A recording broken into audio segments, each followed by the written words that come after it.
Hello, everybody, and welcome back to the Big Easy Blitz podcast. And in this episode, Brock and I will be discussing the UFC. The UFC is coming to the 504 for UFC 318 Poirier versus Holloway. And then we will be giving our top 10 SEC quarterback rankings after that. And then obviously, Brock and I are back behind the screen. More in-person podcast will be coming. But for the circumstances of today, we had to do this. Also, before I hand it over to Brock, tell a friend to tell a friend to subscribe and follow us on all socials at Big Easy Blitz Podcast. That is Facebook, YouTube, Instagram, and TikTok. Killed it, Brock. Yep. Yeah, you knocked it out all there. We appreciate everybody who's been following and liking and commenting and all that. We're growing on everything but YouTube, but that's what's gonna happen. Yeah. Yeah, you kind of knocked it all out. Actually, Connor will be in attendance of the UFC 318 possibly. So look Yes. out for a possible vlog. Might be coming, possibility. Hmm. But yeah, with that, I'll let Connor take it away and talk UFC. I'm probably not going to talk much here. I don't know much about UFC. I am going to give a little bit of input on the Poirier versus Holloway, but none of Hmm. the fights before that. Yeah. Um, but like Brock said, I'm very confident I'm going to wind up at the fight on Saturday night. 99% chance I go, and like Brock said, possible vlogs, possible new content, we'll see. Um, but yeah, that's going to be a very fun night, needless to say. But just jumping straight into it, I'm not going to touch too much on the first three fights of the card. And then the co-main and then the main obviously will give more insight.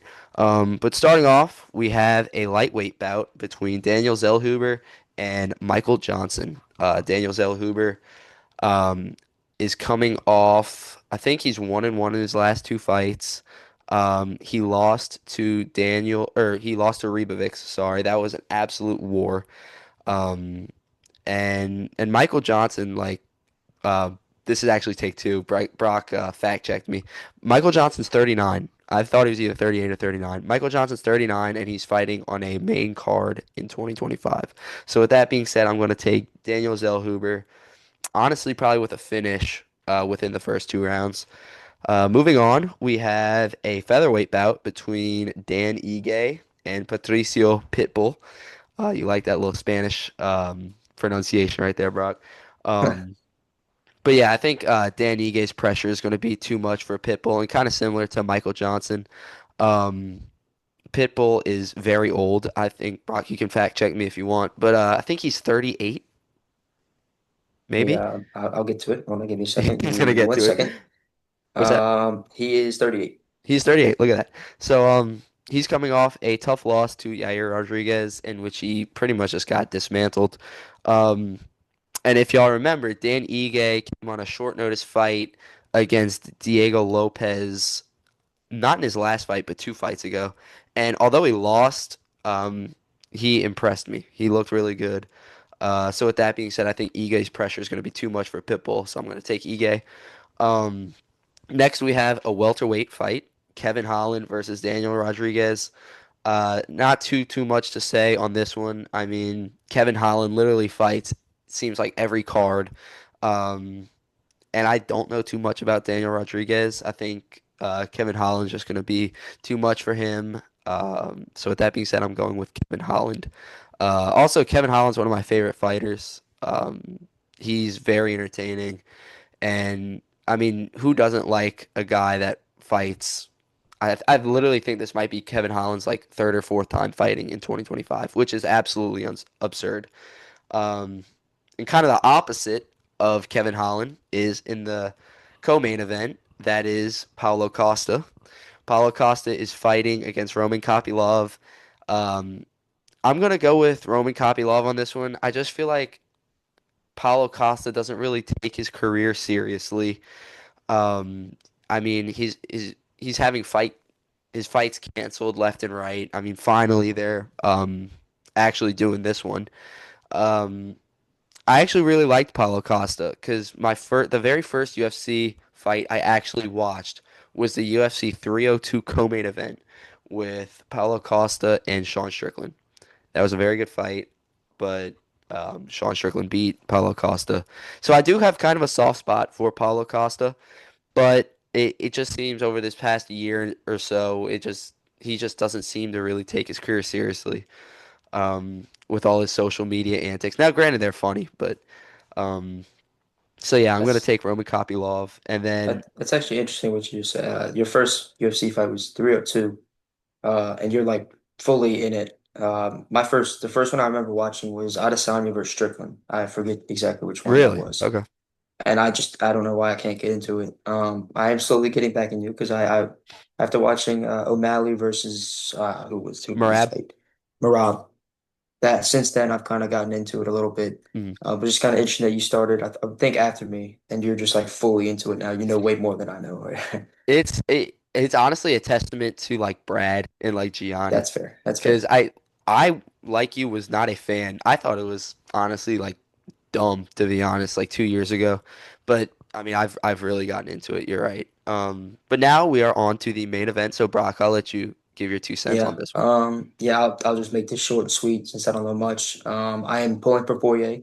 One of my best friends, Chris Berg, is probably the biggest Dustin Poirier fan of all time. Really? Okay. Yeah. So I will be chilling or pulling for the diamond, Poirier. I think it'll be a very good fight. Obviously, he's trying to get the belt, the BMF belt. Which, if correct me if I'm wrong, Poirier is the only like fighter like that hasn't, or not the only fighter, but one of the only big fighters who's never won the championship, if I'm not mistaken. Yeah, Poirier was an interim champion, but he's never been the The undisputed. outright, So, yeah, and undisputed. he's arguably like one of the best to never hold Yeah. the undisputed title. Yeah. So, I mean, I personally, this is just me as a complete casual of UFC. I don't see how Poirier loses in his home state in his Yeah. last ever fight. Hmm. But obviously, I respect him for picking a tough matchup in Holloway. Obviously, they've already fought twice, and Poirier is undefeated. I think Holloway has a much bigger chip on his shoulder and probably has more juice to win this fight. But Poirier, I can't see him losing in his last fight ever, in his hometown, with Yeah. everybody in that stadium rooting for him. Hmm. I mean, yeah, I mean, Max Holloway is going to try to play spoiler, but Max Holloway and Dustin Poirier are both obviously fan favorites of the UFC. Both have been around forever. And it's really tough to pick this fight because I do like Max Holloway a lot, but Mhm. Dustin Poirier he might be my favorite fighter of all time. Shout out Lafayette, Louisiana, the Cajuns, where Dustin Poirier is from. Um, but it diamonds are forever, man. Give me Dustin. Give me Dustin Yeah, Poirier. it's actually from what you said. For me, outside looking in at the UFC fan, it seems like these two fighters are very likable. Yeah, they Like are. it'd be Both are like fan favorites. if this wasn't Poirier's last fight, anybody would be like they'd be happy with either winner. Yeah. And Uh, I think it's more they're sad with either loser, you know? that's Because they probably don't want to makes see their boy lose, which I, I don't want to see Max Holloway lose. I mean, whenever Max Holloway got chinned against Ilia Topuria, that sucked. But I it's gonna suck either way, but it's gonna be an entertaining fight yeah. regardless. I forget who told me this. I think it might have been Andrew. He said if the round goes if the fight goes all 5 rounds, they're gonna give it to Poirier, no matter what. They said I think he said it might be rigged either way, just because it's his last fight. I don't know how true that would be. I don't Nah, I know if mean I don't know if Max the UFC Holloway's rolls going like balls to the wall. yeah, I don't know if the UFC rolls like that. But I mean I don't think either one of them knocks the other one out. I think it does go all 5 rounds. I mean, these dudes throw, so I mean they really could put one another to sleep. But I could also see it going 5 rounds. How awful would it be if Poirier got put Oh, to that would sleep on suck. That his would suck. retirement? But That would I feel like that would summarize his career well, though. Like, I mean, he's like, let's face it, he's not in his prime anymore. I mean, throughout his whole career, he's never said no to a challenge. I mean, he faced Khabib, he's faced Islam Makhachev, he's faced McGregor. So I think even if he does get knocked out, although it sounds weird, I feel like it would be a good way to kind of summarize his career, if that makes any sense. But obviously, that's not what he's hoping for. He's hoping for a round one knockout, let's be honest. But yeah. I'm taking Poirier in this fight Yeah, I completely agree. with bias, obviously. But Well, yeah. mhm. So Although I wouldn't be shocked if Holloway does come out with it, just because everybody on 100%. in the planet is probably picking Poirier just for the feel good. But it'll be a good fight nonetheless. 100%. All right, well, now to Yep. transition to Uh, our top s- 10 SEC QBs. yep, I'll take over here. Yep. Connor has his segment. I'm going to take over my segment, not my segment, but I obviously know a little bit more about college football than I do UFC. Brock's a Um, college football guru. Don't oh, let him fool oh, you. yeah, yeah. So we're going to be doing, like you said, our top 10 quarterbacks in the SEC. We're going to start with just discussing this first. Very weak year for the SEC quarterback wise. Would you agree with that? I'd agree. Certainly top heavy. Like we'll get into it. Yeah, for sure. Like I mentioned this before, my 7 through 10, if this like That's doesn't, what I'm like. they're not very. That's what I was alluding to, like in the beginning of the episode. Like 7 through 10, like I've heard I've heard of them, but like I don't know it. Like I couldn't Yeah, tell you yeah, really anything that's fair. about them. Yeah, and full disclaimer, there's a couple people players in the league. Like there's a couple transfers that I just don't know much about. Yeah. That being Bo Prabula at Missouri.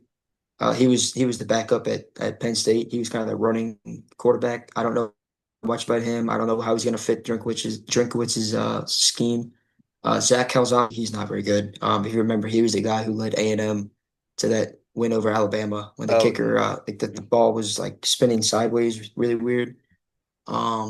So I can't think of the other teams off the top Kentucky. of my head right now. I said Kentucky. Oh, Mississippi State. I he at their quarterback's just not very good. They Just plain and lost simple. Michael Van Buren to LSU. Yeah, to LSU. Um, I think Tennessee, they got a new quarterback from Appalachian State who I literally don't know a single thing about, and I'm not hearing good things out of Tennessee from that and some things that I'm looking up. And I'm missing two others, but we don't need it. Alabama. I don't know anything about Ty Simpson. He's never played a single snap of meaningful football. Yeah. So he's not gonna make my list. No hard feelings, Alabama fans, even though I don't like you. Your quarterback's not on my list. But with that, we'll both get into our number 10. My number 10, sorry, Gianni and Brad, it is Jackson Arnold, in the University of Auburn, transferred from Oklahoma. Um, I just didn't think he was very good last year at Oklahoma. He had 1,400 yards, 12 touchdowns, and three picks, with a QBR of 47.8, which is not good at all. He's more of a runner. He can't really throw the ball well. We saw that when LSU played Oklahoma last year, and LSU's defense, who was not very, they were decent last year, just completely just put him in a chokehold. Yeah. So yeah, I have him at 10 just because he has to prove something this year. He didn't do much last year. I think he's got better weapons around him though this year with guys like Eric Singleton from Georgia Tech and Cam Coleman, in Cam Coleman's second year. So maybe something to look out for. Yep. Um, all right. Do you want to do Snake, like go back and forth, or do you want to like list your 10 and then? Yeah, we'll do back and forth. Okay. All Definitely right. back and forth. Okay. All right. So at my number 10, you were just talking about, I have Ty Simpson from Alabama.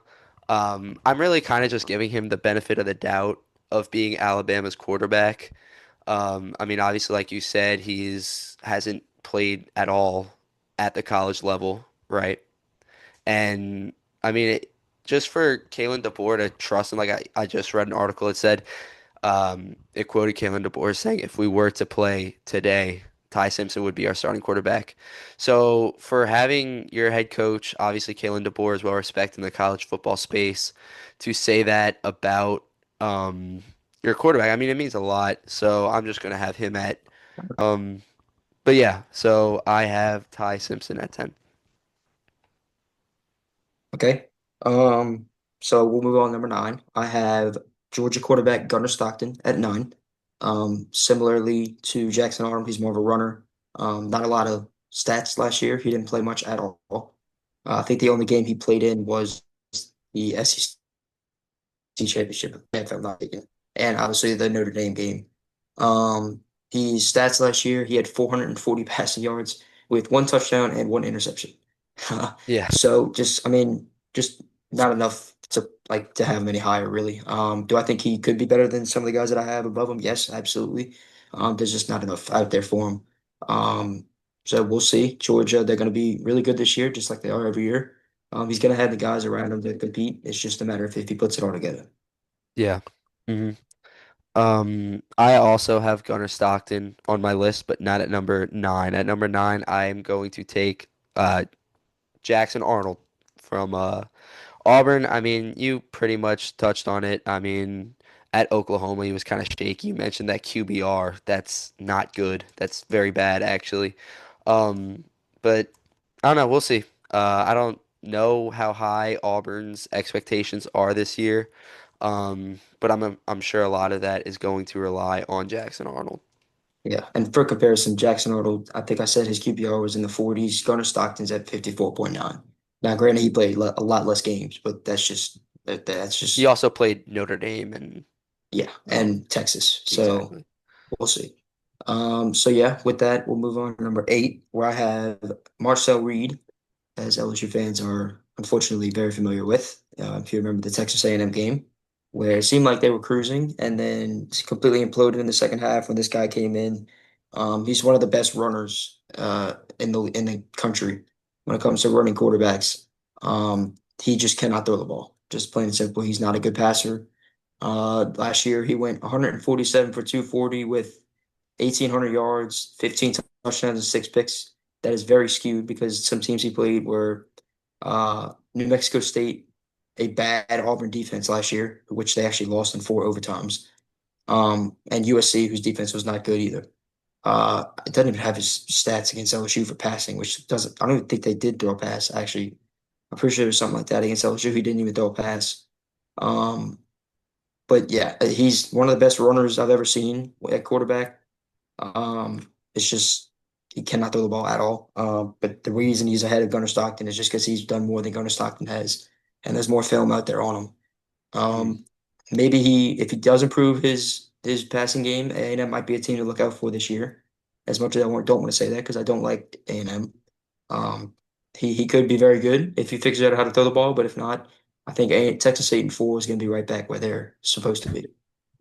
I like that. I like that. But at eight, I also have Marcel Reed. I mean, you pretty much covered everything about him, so we can move on to number seven. You go for number 7. All right, you want me to go? Yeah. All right, I'm gonna have Gunnar Stockton at number seven. Um, I mean, I hearing the things people were saying about him when he came in for Carson Beck, right? Mhm. Yeah. So when he came with hearing things people were saying about him.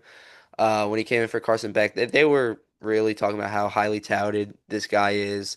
And I mean, although he didn't like shock the world with, um, tearing up Texas and Notre Dame, the two teams he played, um, at least he does have that experience now. Mhm. Um, so yeah, I mean, his development will be pivotal for Georgia this year.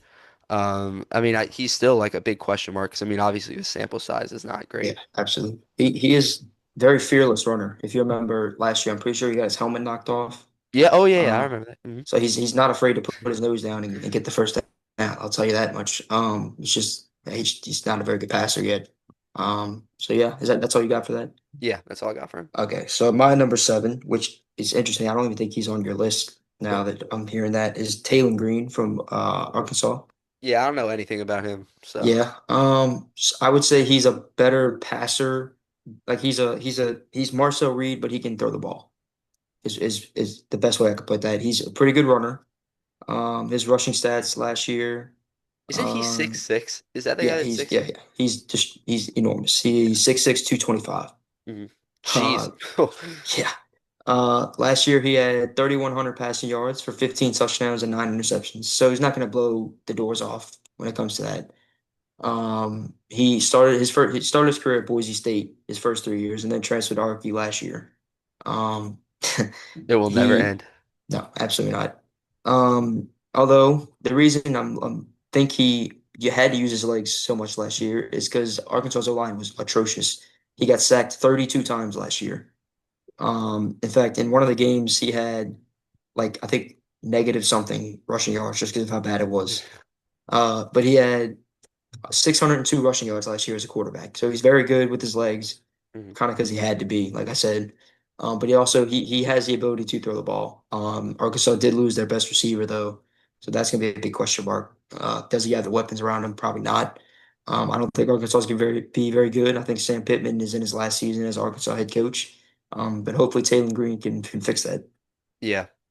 All right, you can go for number six. Number six, I have everyone's favorite quarterback, Diego Pavia, the ever so controversial Diego Pavia, who claims to own the state of Alabama and Tennessee. So let's slow down a little bit, buddy. You had one season at Vandy where you went 6-6, and it felt like y'all went 12-0.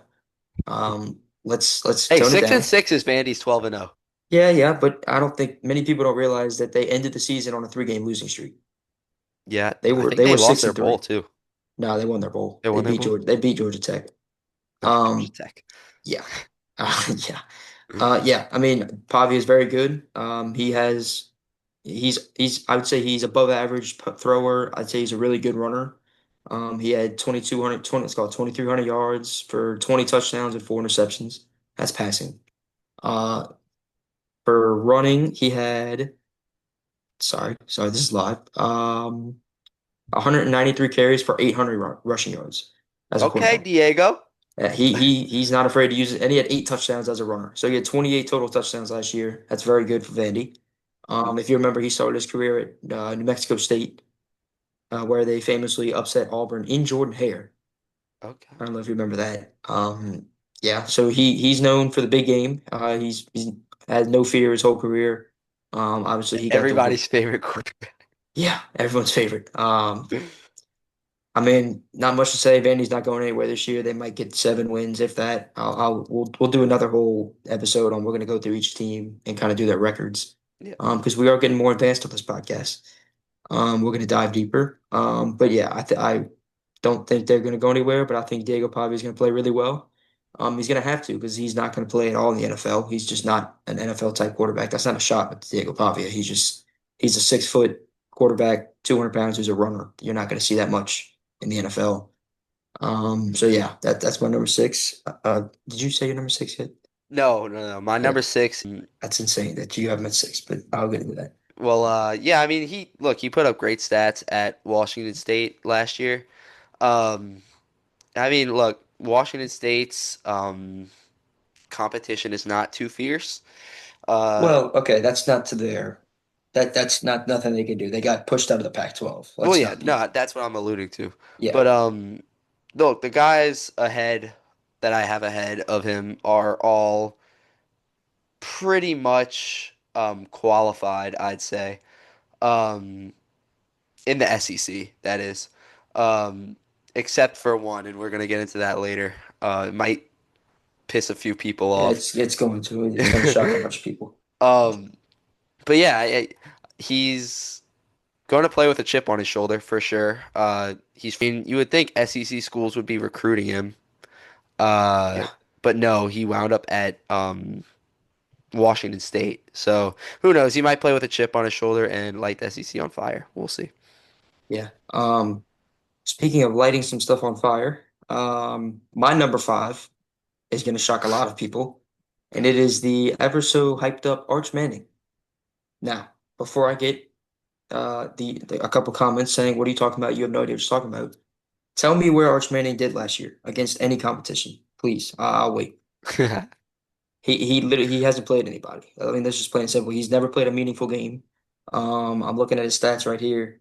His last, I mean, the games that he has attempts in is Florida. He was 3 for 6 with 19 yards. A&M, he didn't record a stat. But he has a QBR of 100. He probably ran a touchdown in or something. Which he is a very good runner. I'll give him that. Georgia didn't record a stat. Clemson didn't record a stat, and then Ohio State didn't record a stat. So where has he played at all? Like this guy, the only thing he had 939 passing yards last year, 9 touchdowns and 2 picks. This kid he had 3 very good games, and let me tell you the 3 opponents: UTSA, where he went 9 for 12 with 223 yards and 4 touchdowns. UL Monroe, where they won 51-3, and he had 15 attempts for 29 yards and 258 with 2 touchdowns and 2 interceptions, might I add. And then Mississippi State. he was 26 of 31 for 325 yards and two touchdowns. So I'll give him that. He did do well against the SEC opponent, but Mississippi State was the garbage can of the league last year. Yes, they were. I mean, he hasn't done anything against a meaningful opponent, and everybody is hyping him up because his last name is Manning. I mean, let's just call it as it is. If it was Arch Johnson, nobody would really be hyping him up this much. Maybe if he's at Texas, I could see it, but he's no better than Quinn Ewers was, and Quinn Ewers was dogged for years at Texas because Arch Manning was behind him, and Arch Manning was going to take him over. He was going to take his spot, and he never took his spot. So that just shows you all you need to know. Um, he is a good runner. I'll give him that, like I said before. But passing wise, he's never really done anything. And everybody's hyping him up, like I said, because he's at his last name's Manning. I would say I'm hyping him up a little bit. I have him at 5 in the SEC, and he hasn't done anything. But I do think he's a very good quarterback. I think he's going to be good this year. I just don't think he's a top two quarterback, let alone number one, like everybody's saying. He hasn't proved anything yet. Could he be there one day? Probably, maybe at the end of the season. Yes, I could very well see it. But right now, no, he hasn't done anything. Mm. I thought I was gonna catch some heat from you because I also have Arch Manning. Wait, so we're on 5, right? Yeah. Yeah, so I have Arch Manning at 4, but at number 5 I have everybody's favorite quarterback, Diego Pavia. Um, Wow. um, I I mean Diego Pavia beat Alabama and he went 16 for 20 with like 300 passing yards. Um, so I mean by doing that, like I feel like by default you're going to be like a top 6, I guess, since you have a number 6, a top 6 Yeah. quarterback in the league, in the SEC that is. But yeah, I mean the he's got the experience. I mean, like unlike a lot of these other guys, they don't have too much experience. I mean, obviously Diego Pavia has shined on the biggest stage, so that's why I have Diego Pavia at number 5. And also, the reason I was thinking about Arkansas with John Matier was because that's where he was committed. He was committed to Central Okay. Arkansas at a high school. Okay. Ooh. He must have been a very, obviously, he was a very low recruited player, but Late bloomer. yeah, yeah. I mean, that's why that's the one positive of the transfer portal. Guys can go develop and then go up Yeah. in class. So actually, I'll let you go since you already said your number four. I'll let you go for your number four. Who'd Yeah, you I say mean, was at ours? number 4, I have Arch Manning. The 3 guys I have ahead of him, I just feel like are more proven. I mean, as simple as that. Arch Manning has not done too much so far at the collegiate level. And like you said, it's pretty much just all hype with Arch Manning right now. I mean, sure, he has upside, I guess, but if his name was Arch Johnson, um, we might not be talking about his upside as much as we actually are.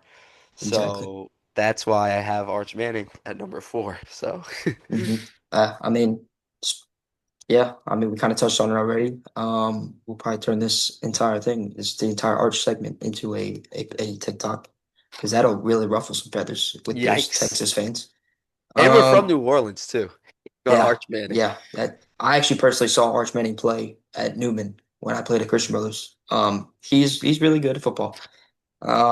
He just hasn't done anything at the college level.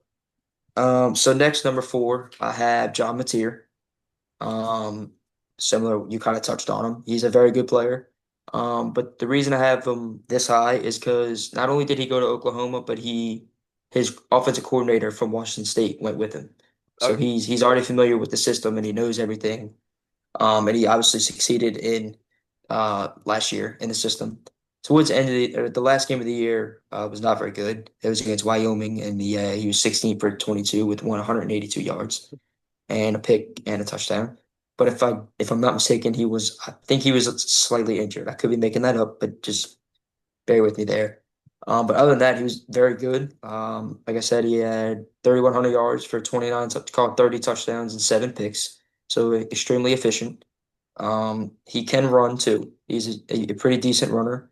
Okay, I'm saying decent. He's an extremely good runner. Against Texas Tech last year, he went 21 rushes for 197 yards and a touchdown.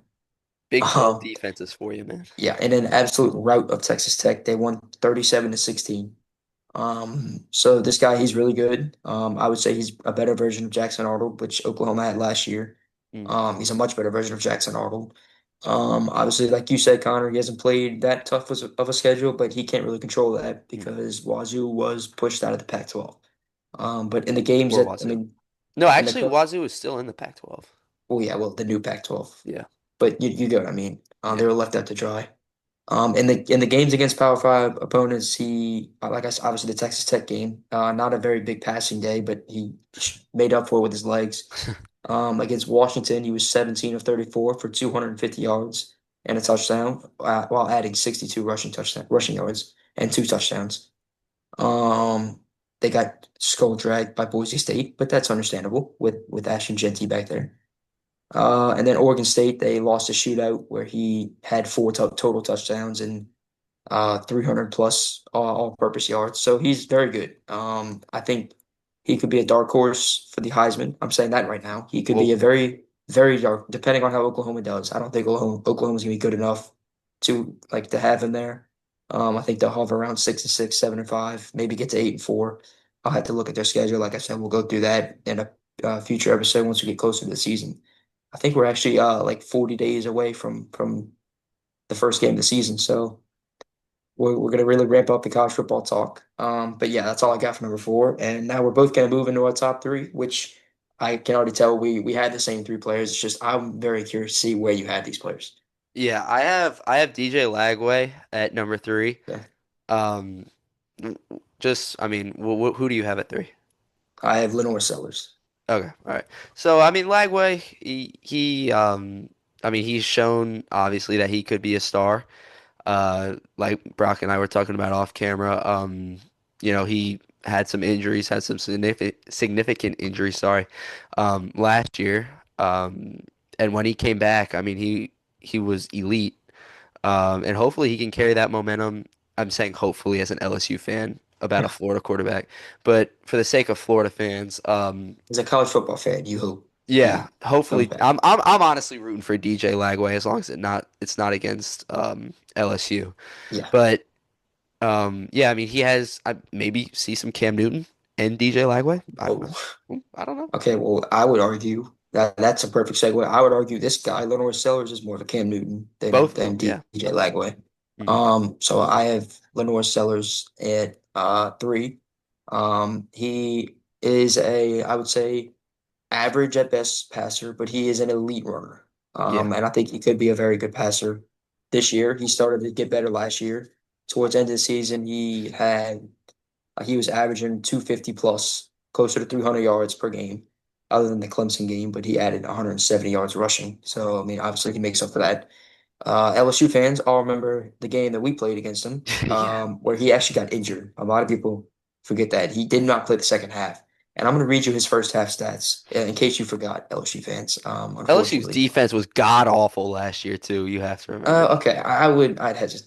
They were god awful in this game. Every game they got better. I will say that. They did get better every game. But this game it was atrocious. In the first half, Lenore Sellers was 9 of 16 for 113 yards.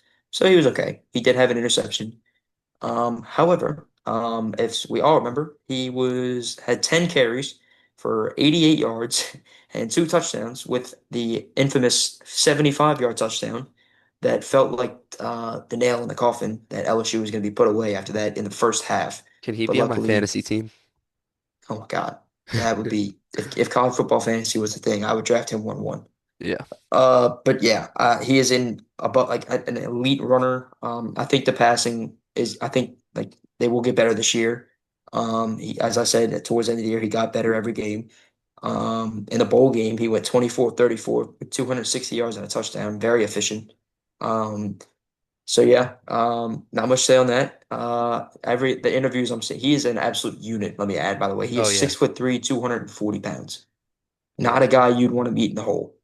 I think Um, Lagway's 6'3", 230. So Maybe something like that. very similar I'll frames. talk to him. I have his stats a little now, but yeah, Lenore Sellers 18 touchdowns last year, seven picks. So actually not as bad as I thought. On the outside looking You in, said only 7 picks? yeah, seven Yeah, that's picks. not all. That's not bad at all. That is I mean, your boy John well. It's Matier just had 7 picks too. he had seven. Yeah. So yeah. Well, so I think Lenore Sellers could be not even a dark horse. I think he could be a Heisman. He could be in New York at the end of the season, depending on how South Carolina does this year. Just Also, because of the his landscape of passing. If his Oh yeah, passing game steps up, yeah. whew, And just the whole landscape of college football, the quarterback position is kind of, I would say, down because there's a lot of new guys, which we'll touch on. yeah. And Mhm. we're also going to do a top 10 quarterbacks in the country video in the And future. obviously the Heisman's a quarterback trophy, Yeah, I mean, quarterback dominated trophy. yeah, last year was a complete outlier with Yeah. Travis Hunter. Mhm. Um, but yeah, that'll lead me into my number two because it's DJ Lagway, and obviously you're going to have Lenore Sellers there. Yeah. Everything you touched on with DJ Lagway, I just think he's a better passer than Sellers. I think he is extremely good at passing. That was a weird way. I sorry for that. His stats aren't the greatest just because he did not start until week. So okay, the starter last year was Graham Mertz, if people remember, and then he tore his ACL in the Tennessee game. So uh, uh, Lagway didn't start until the seventh game of the season. One, two, three, four, five, six. So he came in the Tennessee game. I don't remember what part of the game. Excuse me. He did not do very well. Just plain and simple. But then that next week against Kentucky in his first career start or his second career start, he started against Samford and just blew the doors off of Yeah. them. But that's Samford. But against Kentucky, he was 7 of 14 for 260 yards and no touchdowns. But they won 48-20. I have no idea how he managed to do that. That's all right. But yeah, he's very good. Obviously, the Georgia game, Connor, we were watching. He was playing extremely well. And then he got hurt. I think everybody thought he tore his hamstring and would be out for the season, but he ended up playing the very next week against LSU because, of Yeah. course, he did. And we all remember that game. Wish I could forget that game where DJ Lagway just destroyed LSU up and down the field. Whether it be him or the running back, I forget his name. Just LSU had no answer for them. That was the first time LSU had lost to Florida in like 7 years. Sad to see that streak go away for LSU, but I think they'll be fine this year. But yeah, he and then in the bowl game side, this is the last thing on him. He just slapped around the wave of Tulane, the green wave of Tulane. Shout out Tulane, shout out Coach John Summerall, friend of the pod, friend of my family actually. Got to nah, I'm not gonna go down that rabbit hole. I'll talk about that forever. But yeah, he destroyed Tulane in that game. If you remember, Tulane played with Ty Thompson at quarterback. We He's uh now we the gotta tight end. we gotta get this Yeah. moving. So number one, we both have We Garrett both have Nussmeier. Garrett Nussmeier. I We could do a have whole like episode on 10 Garrett seconds Nussmeier. left. So but yes, we're gonna do a top 10 quarterbacks in the nation collegiately is coming up. But yeah, that's all we got here, and we'll talk to y'all later. Peace.